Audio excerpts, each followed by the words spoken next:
Hello, everyone. We're going to go ahead and get started right on the top of the hour here. Thanks for joining us today for the Intermountain West Dews Snow Drought and Water Supply Briefing. We have some really wonderful speakers lined up for you. I know this is a topic that's really of extreme interest right now, so hopefully we'll provide some useful information and some resources for further information for those of you who are looking to dive in even deeper. Next. So I am Elise Osenga. I am supporting the Interim Drought Early Warning System Coordinator, or DEWS Coordinator, for the Intermountain West, which consists of parts of Wyoming, Colorado, Utah, New Mexico, and Arizona. So every agency has a little bit of a different Intermountain West category. That's the area we cover. In case anyone is not familiar with NIDIS and the work that we do, NIDIS stands for the National Integrated Drought Information System. This is a federal interagency program that's hosted by NOAA, and it was created by Congress with a mandate to help the nation prepare for, mitigate, and respond to the effects of drought. And we do this through a series of activities, including coordination of regional drought early warning systems, also known as DEWS. That's what you're seeing on the map here, to provide information, resources, and tools to cope with drought. We offer information on drought conditions and impacts through our networks, as well as through the U.S. Drought Portal, known as drought.gov. For this specific webinar, we'll be talking about the Intermountain West region, which is in dark blue on the map. And if you want to sign up for our newsletter, if you heard about this through some venue other than NIDIS and would like to be informed about information like this coming forward, we will put a link in the chat to let you sign up for future listserv notifications.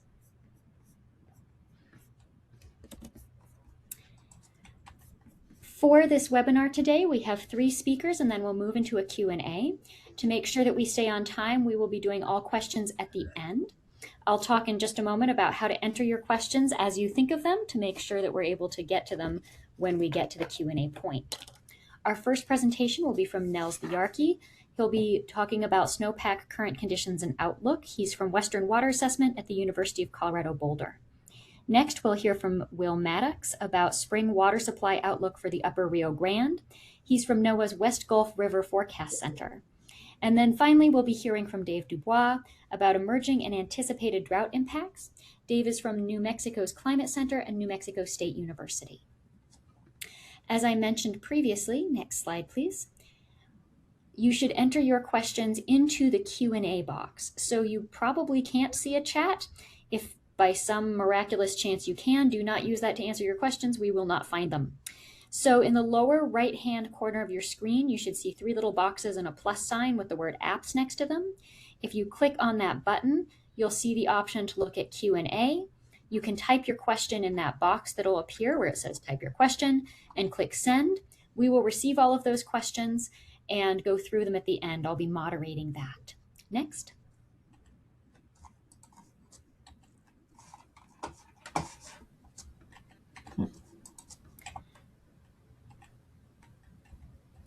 Right.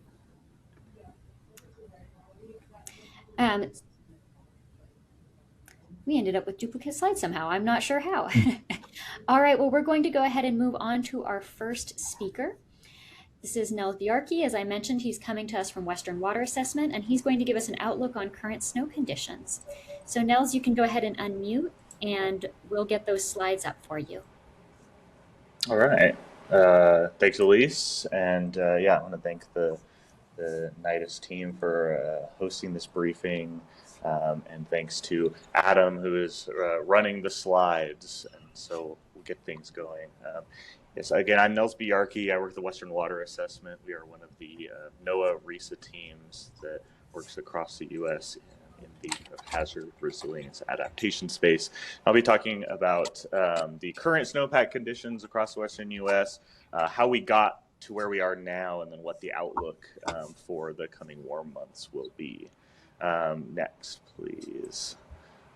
So we'll start with a timeline of the Intermountain West snowpack for the next couple of slides, where I'm looking at and showing the evolution of the snowpack. I want to thank Dr. Noah Molach, who is a PI on our Western Water Assessment team and a professor at the University of Colorado, and his group at the Intermountain Hydrology, Intermountain Hydrology group, for the SWE Fusion product that they develop and put out every week. If you are interested in getting this product, there's a QR code on each of the figures that'll be on screen that you can scan and get access to that product and learn more about it there. So if you go to next. So first, let's do a little comparison of last year's peak SWE, or April SWE rather, and this year's April SWE. So in these figures, I'm showing snow water equivalent. This is the depth of water that's in the snowpack in the mountains. Last year was average, if not slightly below average year for snowpack across much of the western U.S. That's on the left. And if you look at the snowpack this year, darker colors being deeper snow, lighter colors being shallow snow, and no blue being essentially no snow, you can see that across much of the western U.S., the snowpack looks pretty dismal. If you look up near the Canadian border, maybe there's deeper snow. They were blessed with more winter precipitation, but really everywhere else, particularly in the Southwest, Colorado River Basin, in California, there is very little snow up in the mountains as of April 1st. So if you go to the next slide, let's start with a view of where we were earlier in the season, and then we'll progress on a bi-weekly basis and see how we got here. So on the left, you see SWE depth. This is again the same as the figures I showed previously. And on the right, you have the basin SWE average. So this is the percent of normal for the total amount of snow in those basins. And as you can see at the start of February, we were already pretty dry. California, Colorado River Basin, some of the northern basins had a little bit more snow. They were near normal, but much of the west and southwest was at or below 50% of average. So we were really hoping that February and March would come through in terms of snow. So if you go next, now we're at February 15th. Things dried out even more. We didn't really get much snow in the first 2 weeks of February. The northern basins are starting to become lower than average, and things are looking quite dry. 43%, 51% in the upper Colorado River Basin. In California, at or below 50% of normal. Kind of northern Wyoming out into the plains are looking incredibly dry.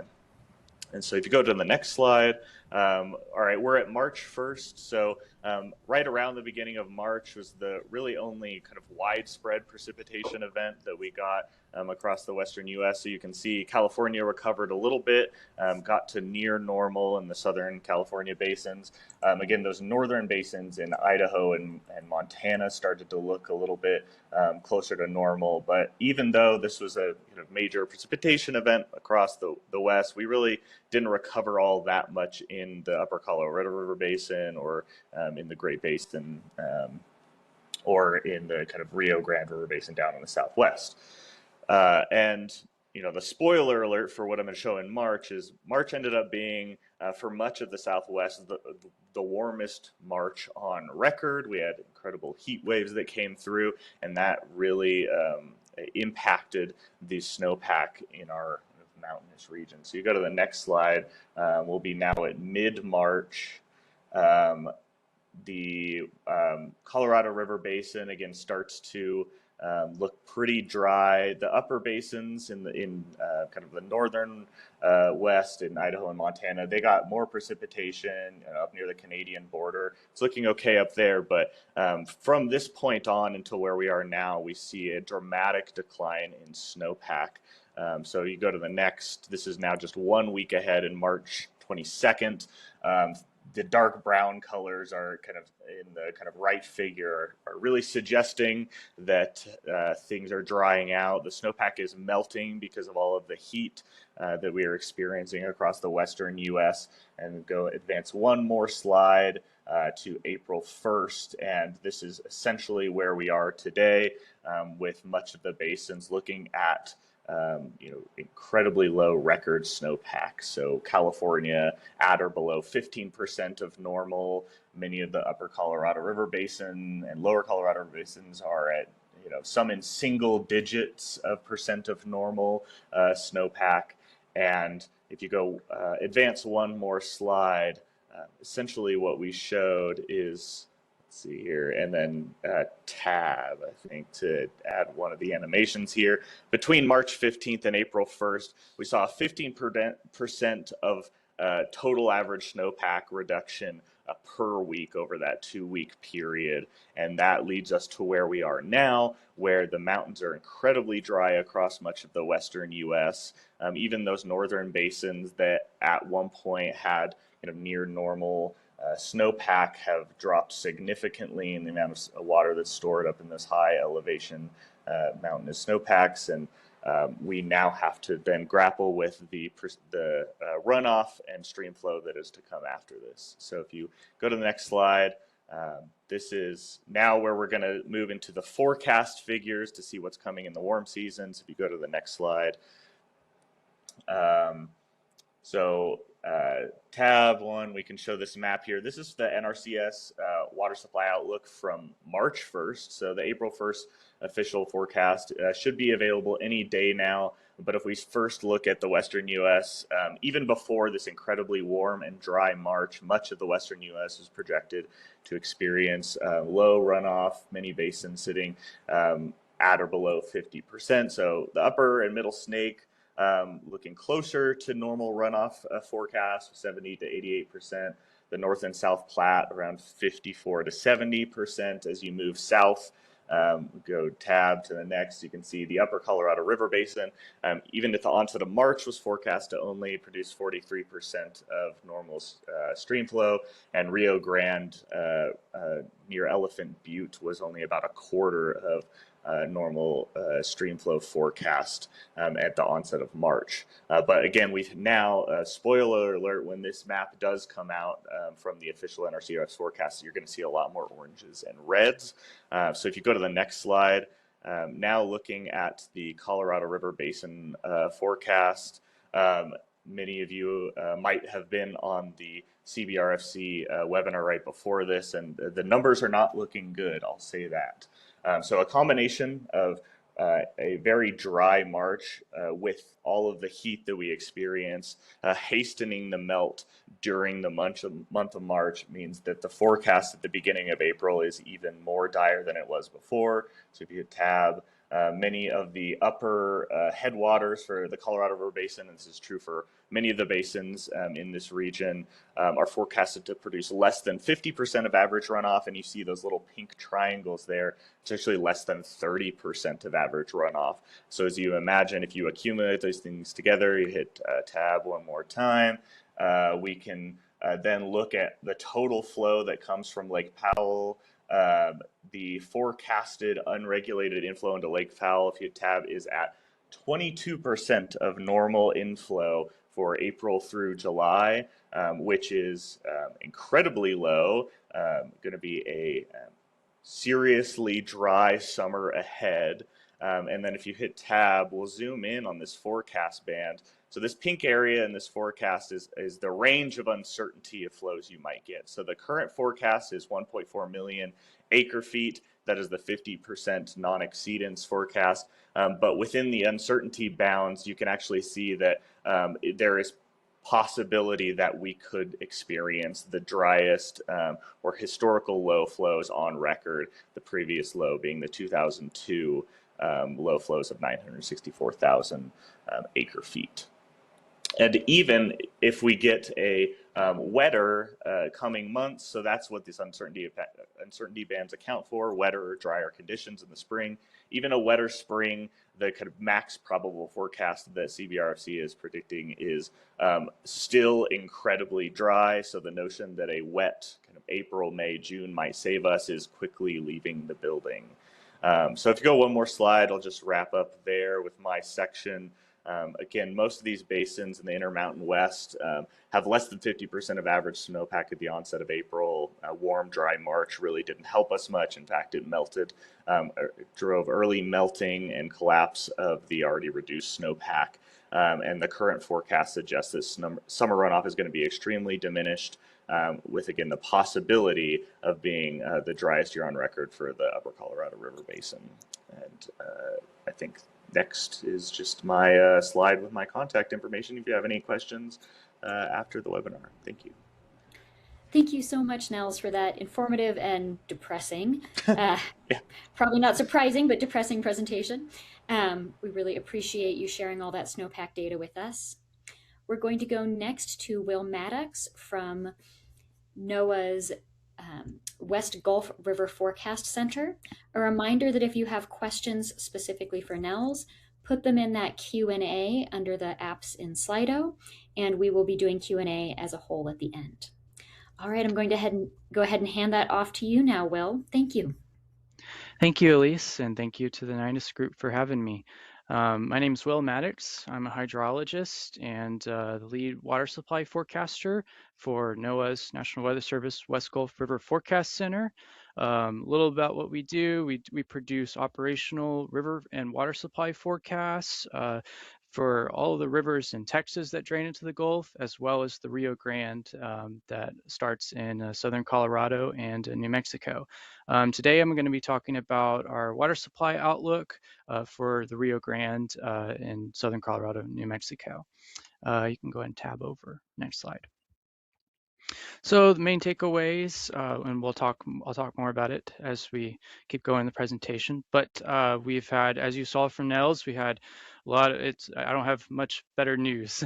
Our water year precipitation to date. So we actually started in October with a heavy rainfall event in Colorado, in a southern Colorado area. But since then, we have seen below normal snowfall and rainfall for much of the area.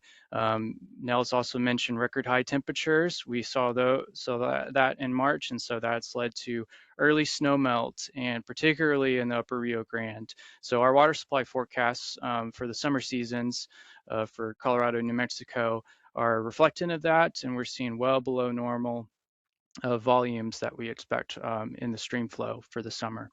So our impacts not great. We expect lower than normal summertime stream inflows, reservoir inflows. We expect the drought to expand from this. Definitely some ecological stress and enhanced wildfire risk because just that overall lower volume than what we usually expect with respect to the climate, to climate normals. Next slide.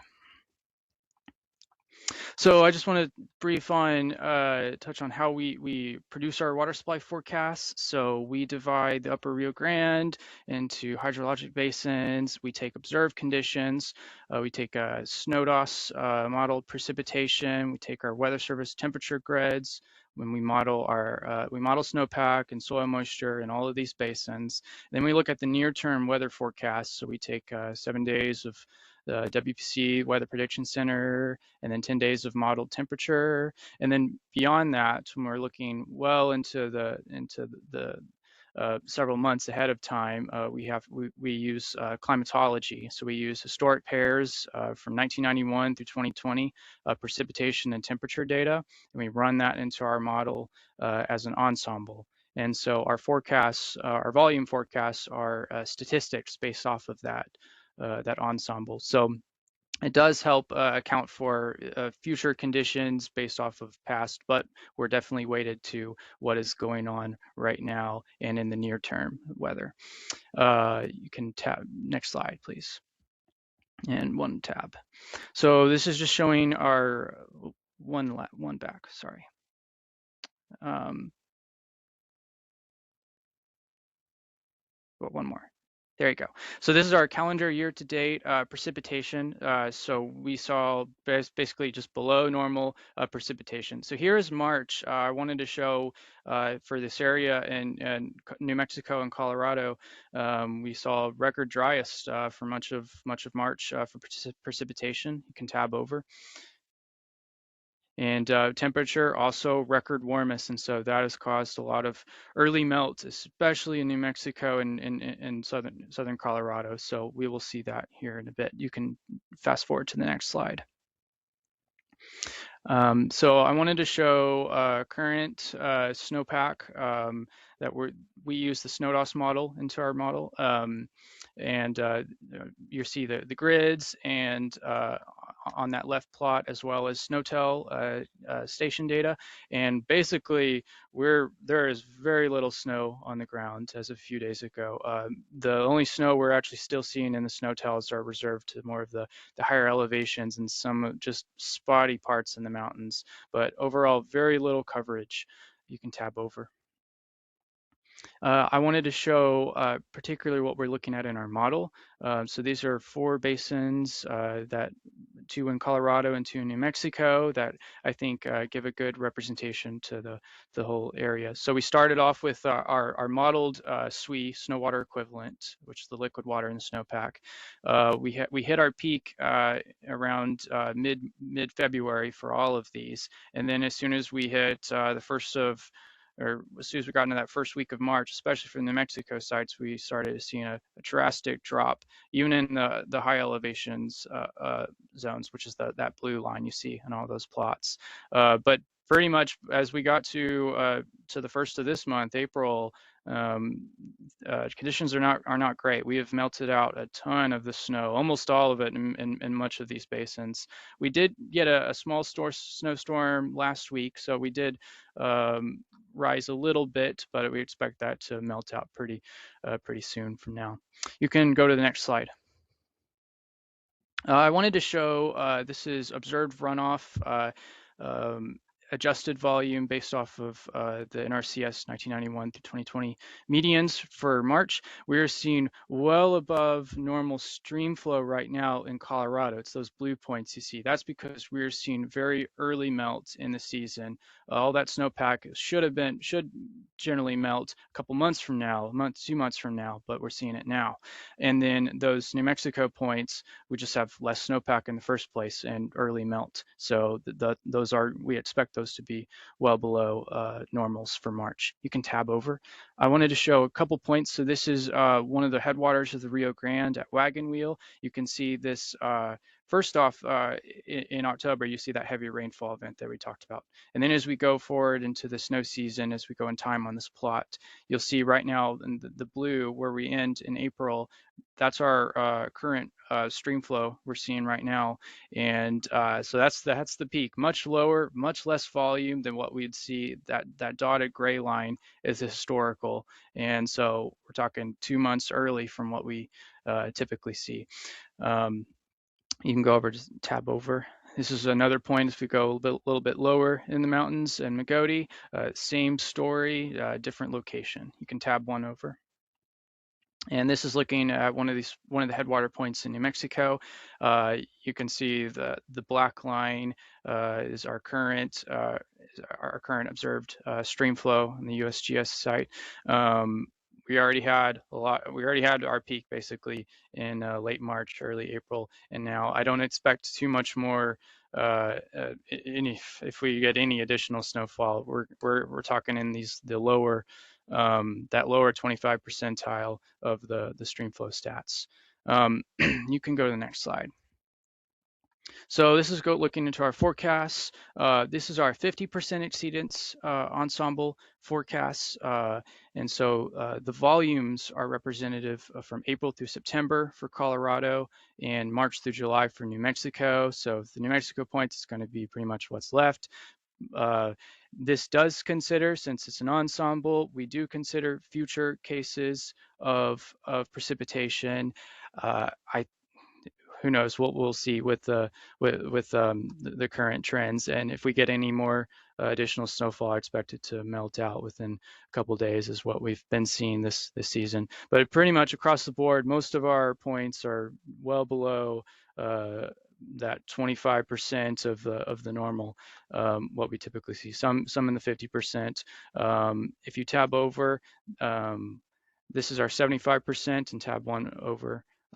So these are both the lower ends of the spectrums. I think they're a little more realistic given the odds of having additional snowfall for the rest of the season. We did have some late season snowfall last year that did help a little bit, so that is a possibility in this, but overall we've already hit our peak for most of these points well early from what we typically see historically. You can go to the next slide. So a little more about outlook. I wanted to show the Climate Prediction Center's seasonal outlook. We're expecting above normal temperatures and definitely below normal precipitation for going into the late spring into the summer. So this doesn't really bode well for additional snowfall for the area. So I think pretty much what we've already seen with melt is sort of what we're getting. If we get any additional snowfall, it's going to melt out pretty quickly and not really help too much with the water supply. I will say that our CPC outlooks they're not factored into our ensemble because we're going off of the strict years of data with our ensemble approach. So if you look at this, I would definitely eye the lower end of our ensemble spectrum. You can go to the next slide. And again, our main takeaways, we talked about record high temperatures, below normal snowpack. Those water supply forecasts are showing that, and then definitely impacts for lower than normal summer stream flows, reservoir inflows. Definitely will pose some stress on drought and ecology and wildfires. That is, I think, one more slide. That's my final slide. Thank you very much for having me. I appreciate it.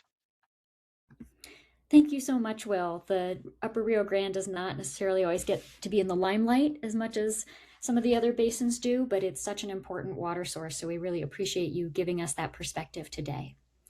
And keeping on that New Mexico area theme a little bit, we'll now move on to Dave Dubois' presentation on potential impacts as we're moving into what may be a very dry spring and summer. Dave is talked to us from the New Mexico Climate Center and New Mexico State University. A reminder again to please put any questions for the end into the Q&A.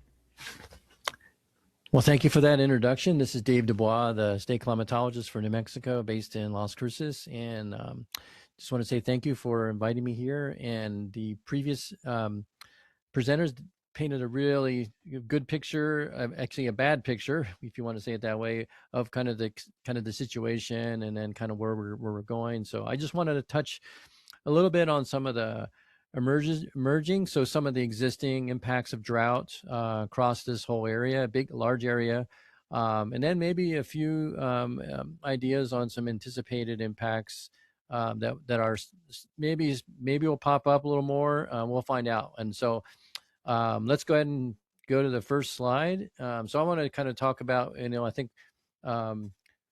Will talked a little bit about some of the issues with, the lack of snow melt, and it's coming early and it's not very little. So it's kind of that, okay, we've got snow at the high elevations in the snowpack, very little is coming down. So how are our municipalities and water users going to respond to that? And that's kind of the big questions. And I kind of looked around the Intermountain West, kind of looking for different perspectives on how they're dealing with managing for a lot less water in some cases. Some not too bad, but some very, very dire. Some of the larger metros like Salt Lake City are going into basically stage 2 advisory, and then they're basically like planning on reducing about 10 million gallons per day, as reading online. And then in Colorado, the Drought Task Force was put in action. It hasn't looks like I think it hasn't met since 2020.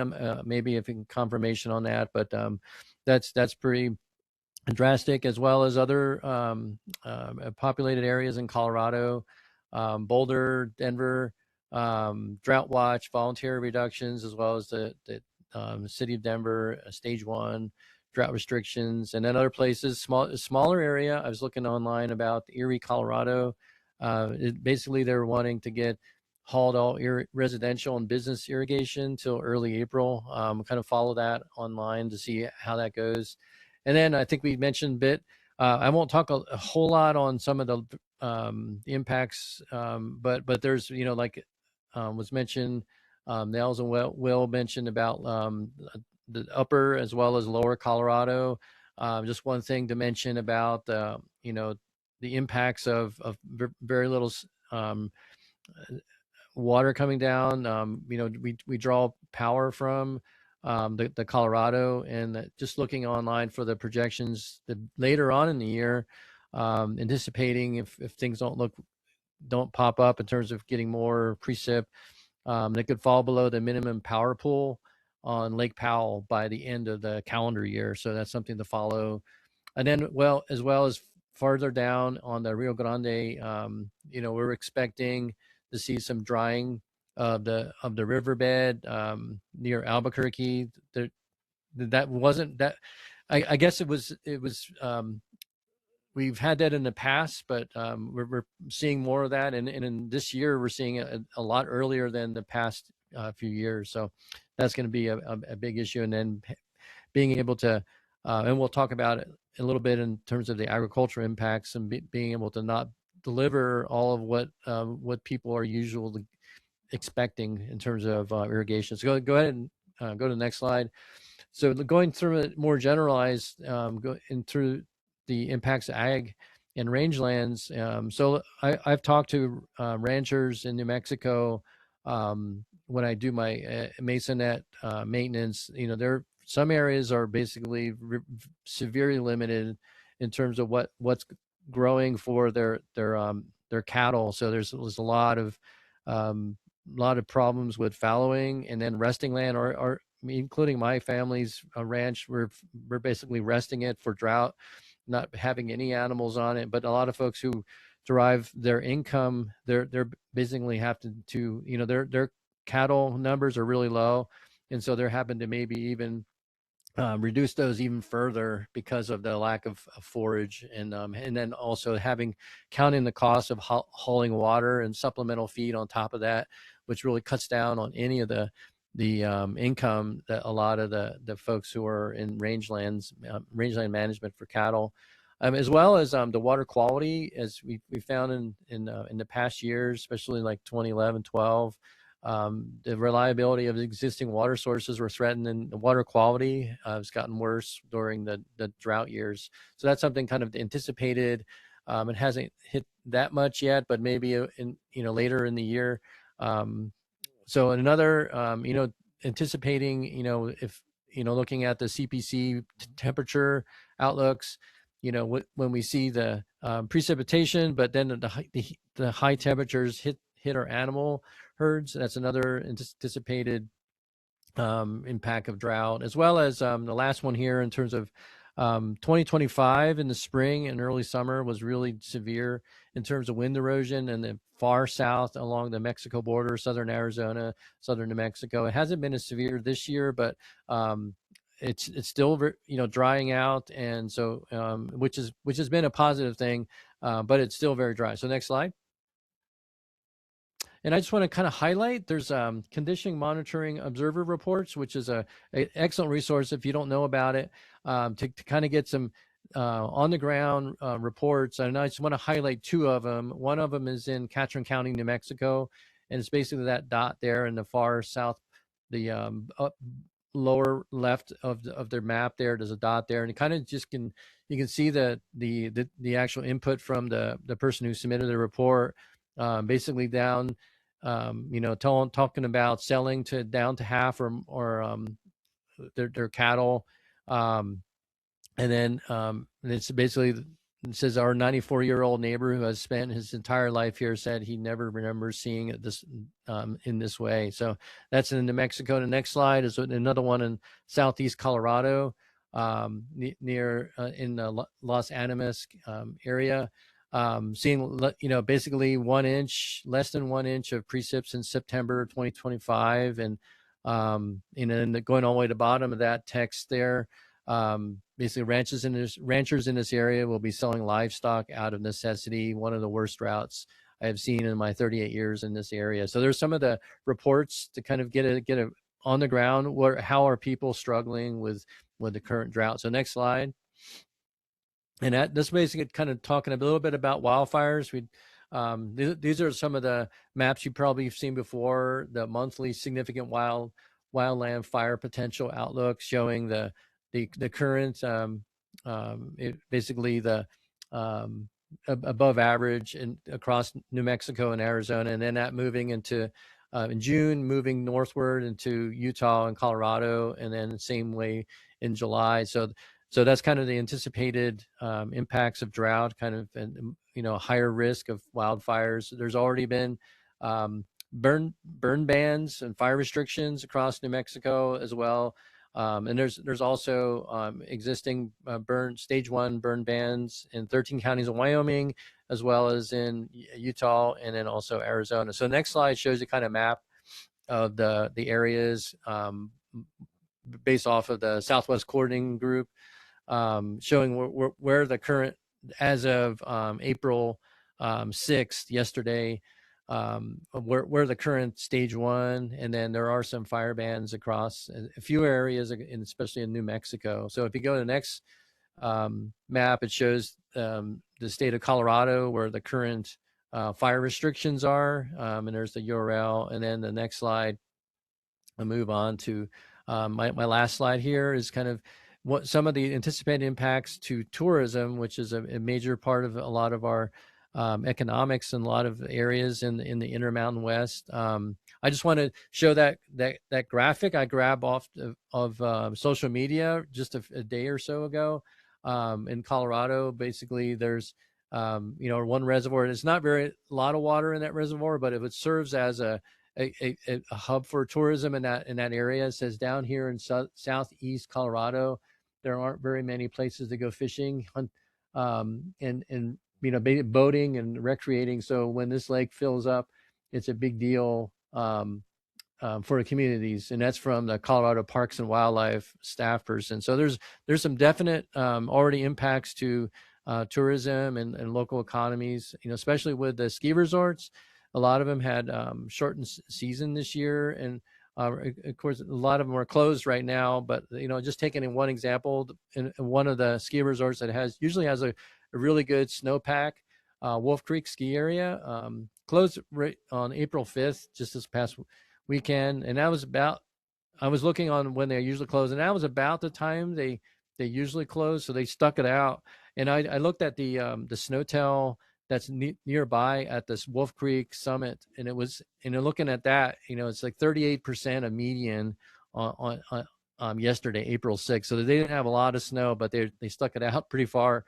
And I looked at there was some river rafting. I think right now is with, as Will showed on some of the runoff graphs, there was snowpacks melting out, which is good. They're allowing some, allowing some of the rafting businesses to thrive, but that may be a short season for them as well. I haven't seen a lot of impacts right now. There may be some in some areas, but they're enjoying the runoff early April. And then a couple more impacts is I think Will mentioned Elephant Butte. We were down to 3% back 6 months ago, and it's up to 13. So there's issues with that. There was a public meeting last year and about having a recreation pool in terms of the minimum level for recreation. They have a marina, boating, fishing is important there. So there's a lot of public input on that and how they manage. And then the last thing I'll mention, which is something about wildlife impacts. And there's some research in northern New Mexico elk populations is from the state, and basically they're showing like a preference for the elk to range on the snowless areas, and basically the elk they basically want to conserve energy, not have to go through rummaging through a lot of snow. So they're looking for, which totally makes sense, and so it may favor different parts of the mountainsides where there's snowless areas as opposed to by elevation. So there's something to track with impacts of our current drought on wildlife and and then as well as tourism for hunting, for out of state as well as in state. Having to manage those is becoming a challenge when there's drought like this. So that's all I have on here, and the next slide has my contact. So I appreciate the opportunity to present on this, and that's how you get a hold of me. Well, thank you. Thank you very much, Dave. I think this really highlights how many impacts we're already seeing, as well as some of those future potential impacts like the wildfire season and impacts to agriculture coming up.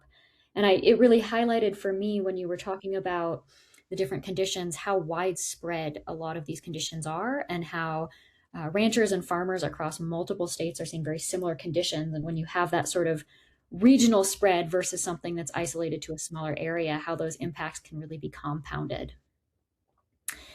So we are going to move into the Q&A session next. So please, if you have questions that are outstanding, go ahead and put them in the chat.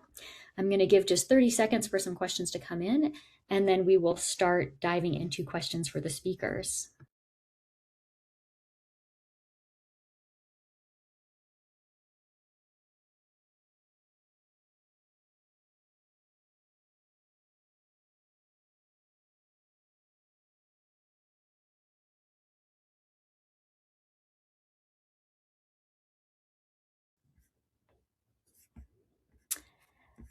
So we have a question that has come in. This one is for Dave, which is, why is there so little drought designation in New Mexico, considering the devastating conditions that you described?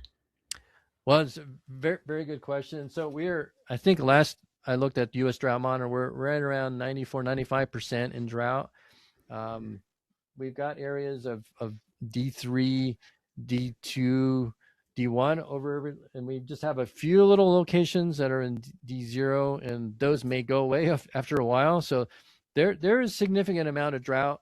And I think if you look at, I think it was Will's map of the temperatures as well as the precip, and that warm temperatures, we've had, record warm DJF, December, January, February, the winter, that has really played havoc, as well as the other places. So there's definite a lot of drought impacts in significant drought. We've had a lot of areas on the Gila on the west side of the state. There's a patch of D3 that's there, and and as well as in the far northwest in covering San Juan County, and I've been working up in the Navajo Nation, and it's really dry up there, and there's a lot of struggling with feeding cattle and hauling water. Or they already have that as an issue, and having to deal with that more, I think is definitely a big issue, and so there's more coming up. I think because I don't see there's not much relief. This is typically our driest time of year, so we're basically looking at our monsoon forecasts when I give talks to people on so we're gonna have to stick it out until July for any relief for rangeland. So I hope that answers your question. I don't know. Thank you, Dave.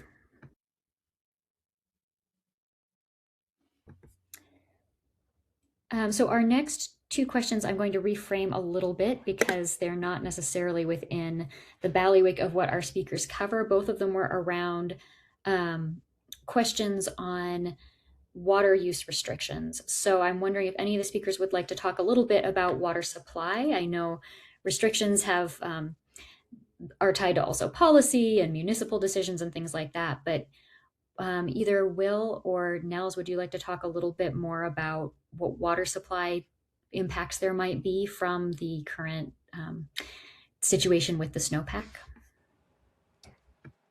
Yeah, I can hop in and just talk a little bit about that. I mean, yeah, I think as Dave mentioned, that many in Colorado, anyway, many of the municipalities of Denver are going into these early drought restrictions and trying to conserve water across different use sectors, particularly kind of municipal use, private irrigation for lawns, these kinds of things.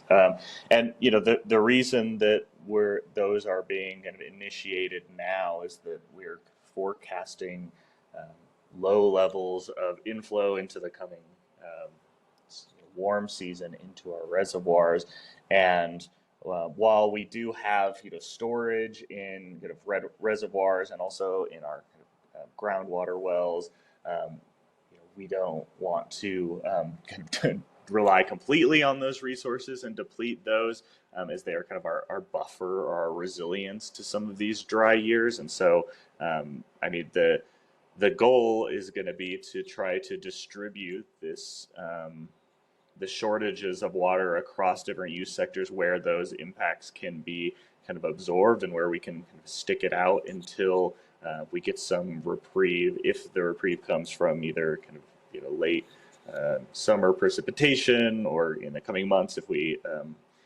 potentially get some rain in the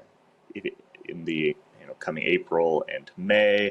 One slight bright light that I have seen is a kind of 8 to 14 day probabilistic outlook that NOAA publishes, suggests a higher probability of above normal precipitation for the next in the kind of 8 to 14 day time period. But that's just probabilistic. That's not a deterministic forecast. So we will hope that comes to bear. But yeah, I guess just the conservation really is just we want to get ahead of it because we know that there's going to be shortages in the coming season. Thank you, Nels. I'm going to have another question for you, which is a bit of a follow-up from what you were just describing, but specifically looking at El Nino. The question is, will the El Nino transition help or hurt our drought situation? If you wouldn't mind answering that question by also just providing a little bit of context for how you think about El Nino in this region. Yeah.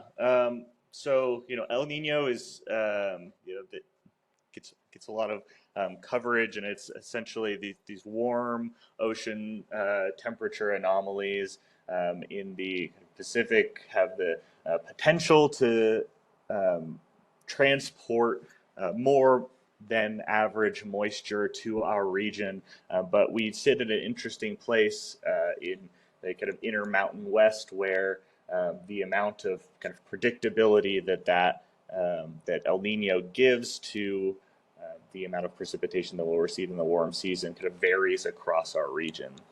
And so while the kind of El Nino conditions have the potential to enhance the probability of more moisture in the coming season, it's not a guarantee. There have been years on record where you have El Nino conditions that seem like they would be favorable for a more warm and wet warm season, but those conditions didn't actually come to bear because it is highly dependent on the meteorological transport of that moisture to our region. So while it can be a potential source of predictability, it is not deterministic, which means that in many of our planning and decision-making processes, we can't explicitly rely on that as a component of our planning process. And so it is, it falls into this realm of, we fingers crossed that moisture will come through, but it's difficult at this point to plan for that in the same way that we plan on how much water availability we'll have based on the snowpack from the winter.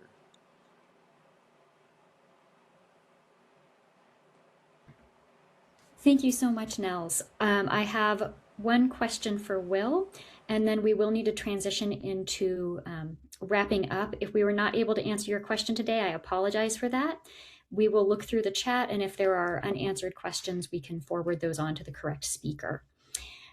So my last question is one for Will, which is thinking specifically about the reservoir storage component of water supply. How have previous recent years played into what we're seeing with current hydrologic conditions coming into this year? So kind of what was the setup like before we even entered this dry summer and dry winter?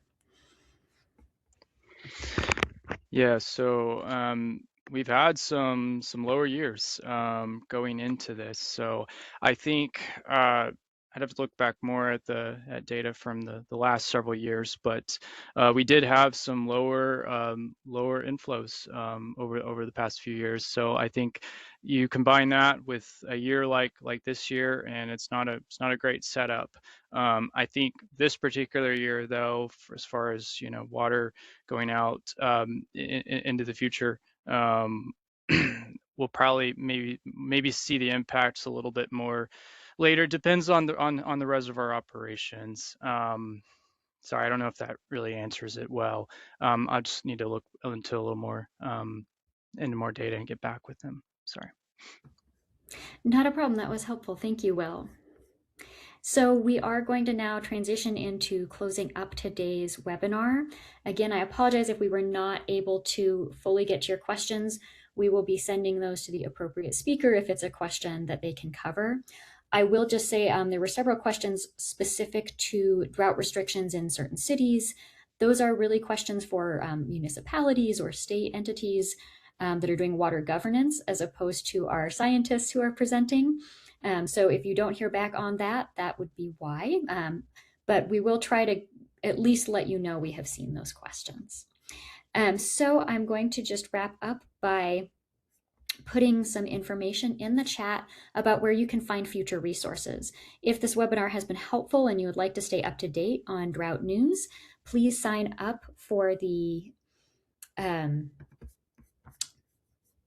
drought newsletter for the Intermountain West. And next slide, please.